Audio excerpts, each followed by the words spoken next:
রাজ্য সরকারের বিরুদ্ধে অসহযোগিতার অভিযোগ। শনিবার শিলিগুড়ি সংলগ্ন মাটিগাড়ার বালাসন সেতুর কাছে জাতীয় সড়কে এলিভেটেড করিডোরের কাজ পরিদর্শনে গিয়ে সরাসরি রাজ্য সরকারের বিরুদ্ধে অসহযোগিতার অভিযোগে সরব হলেন কেন্দ্রীয় সড়ক এবং পরিবহন প্রতিমন্ত্রী অজয় টামটা।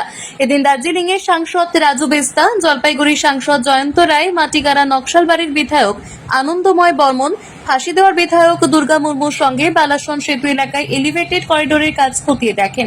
আর সেই কাজ খতিয়ে দেখার পরই এলিভেটেড করিডোর সহ একাধিক জাতীয় সড়ক নির্মাণে জমি অধিগ্রহণ সংক্রান্ত বিষয়ে রাজ্য সরকারের বিরুদ্ধে অসহযোগিতার অভিযোগ তোলেন তিনি। रोड है सिलीगुड़ी की, ये बहुत ही अति महत्वपूर्ण रोड है जो सिलीगुड़ी रिंग रोड के रूप में जानी जाती है। इसकी लगभग हमने डीपीआर जो हमने किया था, उस डीपीआर को हमने स्टेट के अपनी अप्रूवल करके स्टेट को दिया है। स्टेट गवर्नमेंट, क्योंकि ज़मीन हमको स्टेट गवर्नमेंट देती है और हमको लैंड एक्विजिशन में स्टेट गवर्नमेंट हमको मदद करती है, जो कि बहुत लंबे समय तक उसको पेंडिंग रख रही है। राज्य सरकार कृपया करके उसको पेंडिंग न करके तत्काल उसमें कार्रवाई करे। हमारे अधिकारी भी लगातार निरंतर यहाँ के सेक्रेटरी से बात कर रहे हैं, मगर उसका लाभ हमको जल्दी जल्दी राज्य सरकार नहीं दे रही है। अगर राज्य सरकार पश्चिम बंगाल की हमको इसमें साथ देती है तो हम बहुत जल्दी रिंग रोड यहाँ का बनाएंगे।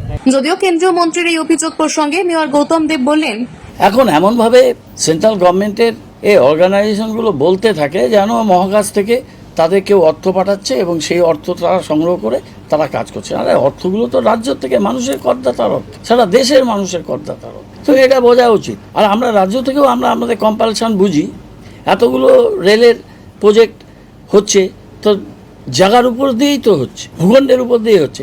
এই যে শিলিগুড়িতে 10 কিলোমিটার যেটা NH-31 হচ্ছে, গদগড়িজি এসে উদ্বোধন করলে মুখ্যমন্ত্রী নিজে আমাকে ওখানে পাঠিয়েছিলেন এবং সেখানে এখন পর্যন্ত আমরা NH-এর জায়গাগুলো ক্লিয়ার করছি। 40 বছর 50 বছর ধরে যে মানুষগুলো আছে তাদের পুনর্বাসনের ব্যবস্থা আমরা করছি। তারপর সলসলাবাড়ি থেকে ফুলবাড়ি পর্যন্ত ইস্ট ওয়েস্ট করিডোর, সেখানে মমতা বন্দ্যোপাধ্যায় আমাকে দায়িত্ব দিয়েছিলেন। তানিয়া সরকার এবং সৌমিতা চক্রবর্তী ভট্টাচার্যের রিপোর্ট, পাহাড়িয়া টাইমস।